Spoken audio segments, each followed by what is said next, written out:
Antoinette Gale, magpaparetoke matapos tawaging balyena ng ilang bashers. Ikinalungkot ng mga tagahanga ng vlogger na si Antoinette Gale de Rosario ang dinaranas ngayon ng kanilang idolo sa kamay ng mga mapanghusgang netizens.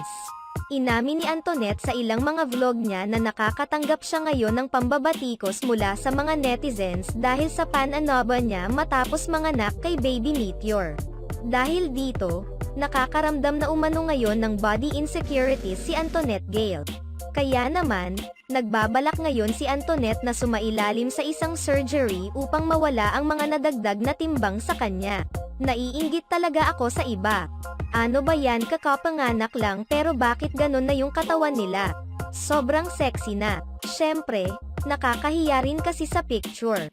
Tapos sinasabihan pa ako ng ibang tao sa vlog na, hala tumaba ka na Antoinette, hindi na bagay sa'yo.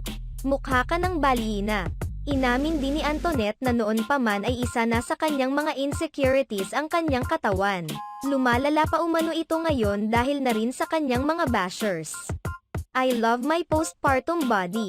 Love ko pa din naman yung body ko kahit nag-gain ako ng weight, and I know na normal yun after manganak at aminado ako na hindi ko na-balance yung pagkain ko. Pero isa sa insecurities ko is yung katawan ko as of now kasi ang payat ko talaga dati. Pero gaya ng sabi ko, nanganak ako and proud ako kasi bakas yan ni Baby Meteor. Sa mga mommy din na nag-worry about their body, laban lang guys, babalik din yan sa dati. Blessing naman yung dumating sa atin kahit na ang dami nating pinagdaanang paghihirap. Yung mga nang BBODY shame sakin, ay nako, abangan nyo yung pagbabalik alindog ko. Sa ngayon ay nagdi-diet si Antoinette at may iniinom na slimang pills bago isagawa sa kanya ni Doc Yapi ang procedure kung saan tinatanggal ang ilang mga body fats niya at ililipat sa kanyang butt part.